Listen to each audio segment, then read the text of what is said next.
जब बानी पीटीआई ने बाहर आना हुआ तो फजर के वक्त जेल का दरवाजा खुल जाएगा। बानी पीटीआई की हमशीरा अलीमा खान ने अडियाला जेल के बाहर मीडिया से गुफ्तगू करते हुए कहा कि जब ये कुछ करना चाहते हैं तो सुबह 7 बजे जेल भी खुल जाती है और रात को मुलाकात भी हो जाती है। अलकादिर केस हाईकोर्ट में जाएगा तो सारी दुनिया को पता चलेगा कि ये कितना बड़ा मजाक है। डेरा इस्माइल खान में सिक्योरिटी फोर्सेस का ऑपरेशन 5 खारजी जहन्नुम वासिल। ISPR के मुताबिक ऑपरेशन के दौरान खारिज के ठिकाने को मौसर तरीके से निशाना बनाया गया। हालांकि खारिज के कब्जे से असलहा और गोला बारूद भी बरामद। खारजी सिक्योरिटी फोर्सेस और शहरियों के कत्लेआम में मुलव्विस थे। एक हफ्ते के दौरान 18 अशियाए ज़रूरिया की कीमतों में मजीद इजाफा। इदारा शुमारियात की हफ्तावार रिपोर्ट के मुताबिक एक हफ्ते में दाल, मूंग, कुकिंग ऑयल, चीनी मुर्गी का गोश्त, लहसुन समेत 18 अशिया की कीमतों में मजीद इजाफा हो गया। महंगाई की शरह सालाना बुनियादों पर 1.90% पर आ गई है। मुल्की मईशत का पहिया जाम करने का नारा लगाने वालों के दावे धरे के धरे। वजीर आजम शहबाज शरीफ की तरसीलात ज़र में रिकॉर्ड इजाफे पर कौम को मुबारकबाद। कहा दिसंबर 2024 तक 3.1 अरब डॉलर तरसीलात आईं, जो नवंबर 2024 से 5.6% ज्यादा हैं। दिसंबर 2023 से 2024 तक तरसीलात ज़र में 29.3% का इजाफा हुआ। पाकिस्तान मुआशी इस्तेहकाम के बाद मुआशी तरक्की की राह पर गामजन हो चुका। हुकूमत पाकिस्तान मुल्की तरक्की और अवामी फलाह बहबूद के लिए पुराज़्म है।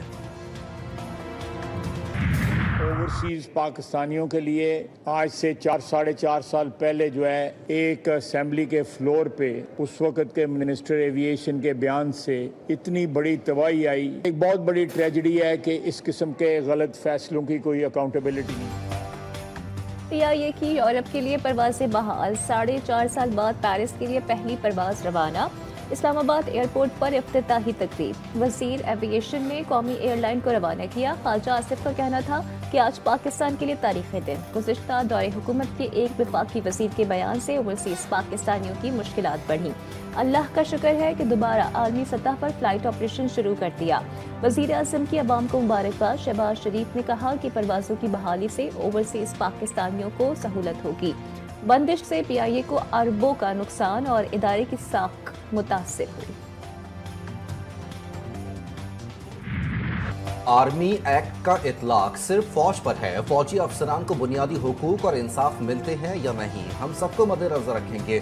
जस्टिस जमाल मंदोखेल के रिमार्क्स। फौजी अदालत में फैसला कौन लिखता है? मेरी मालूमात के मुताबिक केस कोई और सुनता है और सजा जजा का फैसला कमांडिंग अफसर करता है। जिसने मुकदमा सुना ही नहीं वो सजा जजा का फैसला कैसे कर सकता है? जस्टिस मुसर्रत हिलाली का इस्तफसार। जस्टिस जमाल खान मंदोखेल ने कहा आपके पास अक्सरियत है, कल हाईजैकिंग और 302 का जुर्म भी आर्मी एक्ट में डाल लें तो कौन रोक सकता है? हम यहाँ आम शहरी और फौजी जवान सबको इंसाफ देने के लिए बैठे हैं। फौज में जिनके खिलाफ फैसला आए उनको भी दूसरी अदालतों में अपील का हक होना चाहिए।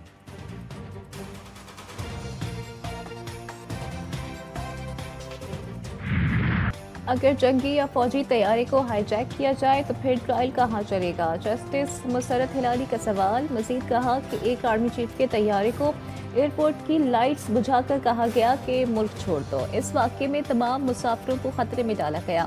इस जहाज़ में थोड़ा सा ईंधन बाकी था, फिर भी रिस्क पर डाला गया। अपने से एक वाक़े के बाद मुल्क में मार्शल लॉ लग गया, फिर भी वो ट्रायल फौजी अदालत में नहीं चला। जस्टिस मुसर्रत हिलाली के रिमार्क्स।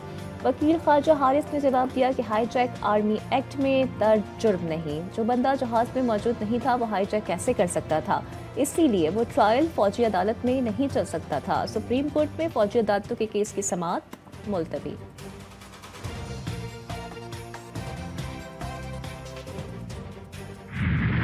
रावलपिंडी की अडियाला जेल में तोशाखाना 2 के इस्तमात। बानी PTI कमरा अदालत में पेश। बुशरा बीबी और उनके वकील अदालत न पहुंच सके। अदालत अदम हाजिरी पर शदीद बरहम। इस्तिगासा के 5 गवाहान के बयान कलमबंद। 2 पर जिरह मुकम्मल। बुशरा बीबी और उनके वकील आइंदा समात पर पेश न हुए तो हक के जिरह खत्म कर देंगे। अदालत का इंतबाह। केस की समात 14 जनवरी तक मुलतवी। 4 साल की नाअहली ने मुल्क को तबाही की तरफ धकेला। बानी PTI ने मुल्क को बदतरीन मुआशी दलदल में फंसाया। हुकूमत मैशत दुरुस्त करने के लिए इकदामात उठा रही है। वफाकी वजीर मनसूबा बंदी एहसन इकबाल की कराची में प्रेस कॉन्फ्रेंस। कहा, दुनिया में अब पाकिस्तानी मैशत मुस्तहकम होने के चर्चे हैं। उड़ान पाकिस्तान प्रोग्राम के बाद पाकिस्तानी मैशत को उड़ान भरनी है। पाकिस्तान अब तरक्की याफ्ता ममालिक की सफ में खड़ा होने को है।